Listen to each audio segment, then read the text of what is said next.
तो ये कहानी है कर्म की, कला की और एक बहुत बड़े साम्राज्य के बदलते नसीब की। हम बात कर रहे हैं शहंशाह अकबर के आखिरी दर्द भरे दिनों की, और फिर जहांगीर के उस दौर की जहां सल्तनत ने एक तरफ तो अपनी सबसे बड़ी खूबसूरती देखी और दूसरी तरफ अपने ही पतन के बीज भी बो दिए।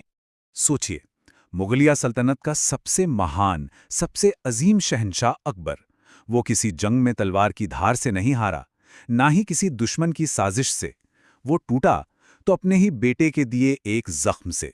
और ये कोई मामूली जख्म नहीं था, ये एक ऐसा घाव था जिसने उसकी रूह तक को छलनी कर दिया था। तो चलिए कहानी की शुरुआत करते हैं, और ये शुरुआत होती है एक शहंशाह के टूटते हुए दिल से।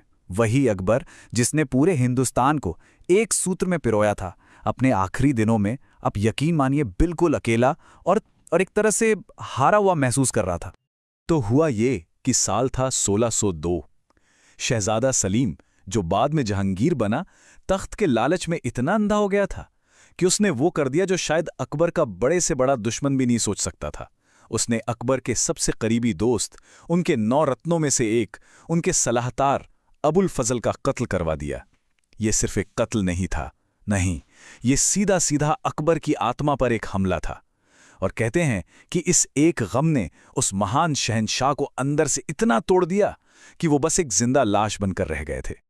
और फिर वो आखिरी दिन आ ही गया, अक्टूबर 1605।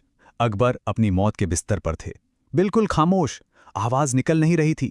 सोचिए, वो बादशाह जिसकी आवाज से सल्तनतें कांपती थीं, कुछ बोल नहीं पा रहा था। बस इशारों में उन्होंने अपनी पगड़ी और अपने पिता हुमायूं की तलवार उसी बागी बेटे सलीम को सौंप दी, बिना एक भी शब्द कहे। हिंदुस्तान की सबसे शानदार सल्तनत का वो चमकता सूरज हमेशा के लिए डूब गया।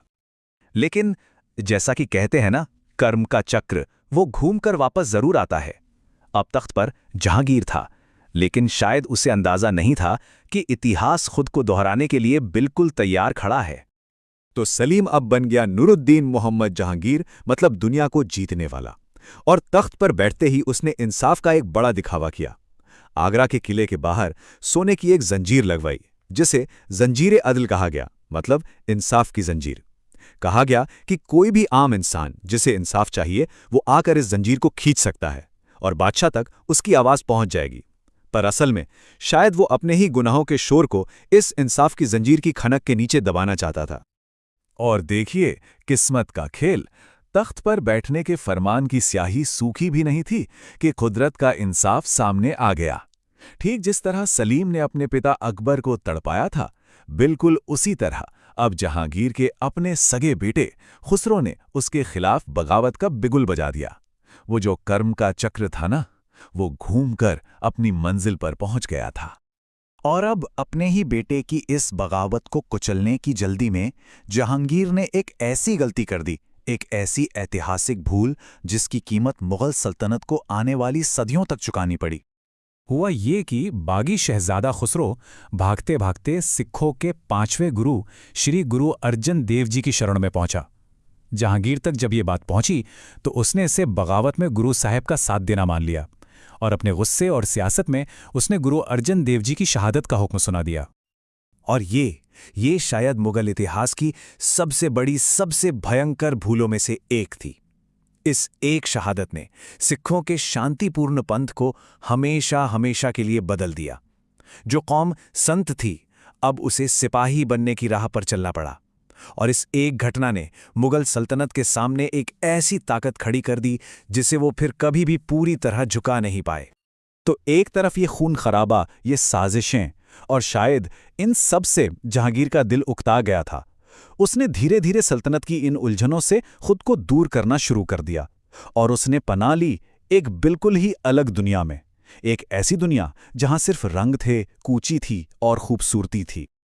और यहीं हमें जहांगीर की शख्सियत का एक बिल्कुल अलग, एक दूसरा पहलू देखने को मिलता है।